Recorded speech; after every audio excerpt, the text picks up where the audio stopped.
بسم اللہ الرحمن الرحیم۔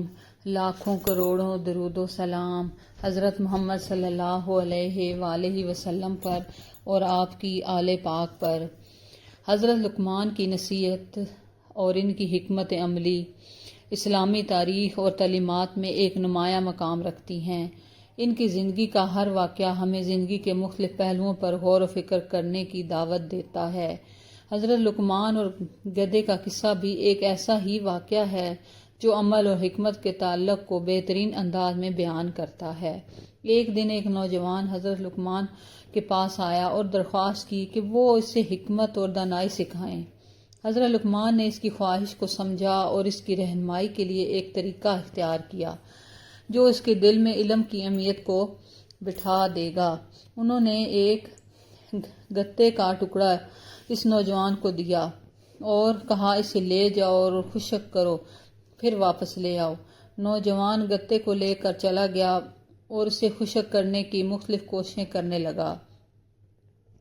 وہ گتے کو دھوپ میں رکھتا، کپڑے سے صاف کرتا اور ہوا میں پھیرتا، لیکن گتا پھر بھی پوری طرح خشک نہ ہوتا۔ جب وہ تھک گیا اور اس کا صبر ختم ہونے لگا تو حضرت لقمان کے پاس واپس آیا اور کپڑے سے صاف کرتا اور ہوا میں پھیرتا، لیکن پھر بھی پوری طرح خشک نہ ہوا۔ حضرت لقمان نے اس سے پوچھا کہ کیا تم نے گتے کو خشک کر لیا؟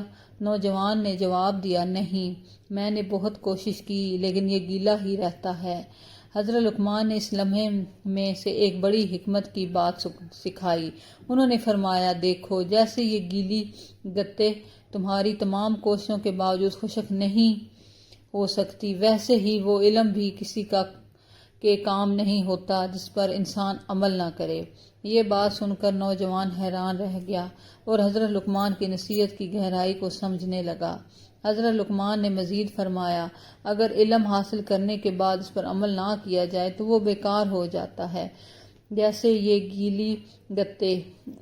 علم کا مقصد یہ نہیں اسے جمع کیا جائے، بلکہ اس کا اصل مقصد یہ ہے کہ انسان اس پر عمل کرے، اس کو اپنی زندگی کا حصہ بنائے اور اس کے ذریعے دوسروں کو فائدہ پہنچائے۔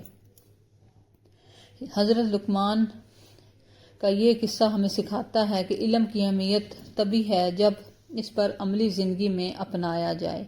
حضرت لقمان چاہتے تھے کہ نوجوان یہ سمجھے کہ علم ایک بوجھ بن سکتا ہے اگر اس پر عمل نہ کیا جائے۔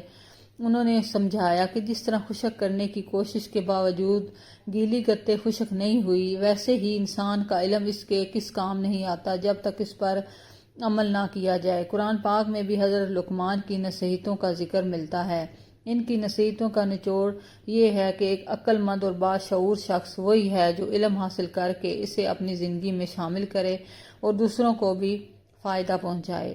حضرت لقمان نے اپنے بیٹے کو نصیحت کرتے ہوئے کہا، انہوں نے اپنے بیٹے کو شرک سے بچنے کی تاکید کی اور کہا کہ شرک ایک عظیم گناہ ہے۔ حضرت لقمان نے اپنے بیٹے کو نصیحت کی کہ ہمیشہ نماز کی پابندی کریں کیونکہ یہ اللہ کے قریب رہنے کا ذریعہ ہے۔ انہوں نے اپنے بیٹے کو شرک سے بچنے کی تاکید کی اور کہا کہ شرک ایک عظیم گناہ ہے۔ حضرت لقمان نے اپنے بیٹے کو صبر کرنے کی تلقین کی، خاص طور پر مشکلات میں ثابت قدم رہنے کو کہا، تکبر سے بچنے کو کہا۔ حضرت لقمان نے اپنے بیٹے کو عاجزی اپنانے اور تکبر سے بچنے کی ہدایت کی۔ یہ واقعہ ہمیں سمجھاتا ہے کہ علم کا مقصد صرف یادداشت میں محفوظ رکھنا ہی نہیں بلکہ اس پر عمل کرنا بھی ہے۔ اگر ہم علم کو عملی طور پر اپناتے ہیں تو وہ ہمیں معاشرے میں بہترین انسان بناتا ہے۔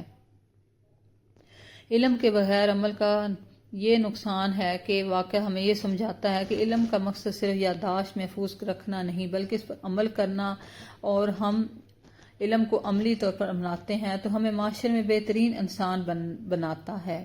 حضرت لقمان کی نصیحتیں اس بات پر زور دیتی ہیں کہ انسان کو عاجزی اور انکساری اپنانی چاہیے۔ علم کے باوجود عاجزی کو اپنانا اصل حکمت ہے۔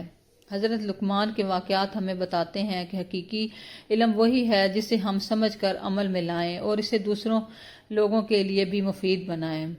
حضرت لقمان حکیم کا ایک اور مشہور واقعہ ہے جس میں ان کی حکمت اور دانائی کا نمونہ ملتا ہے۔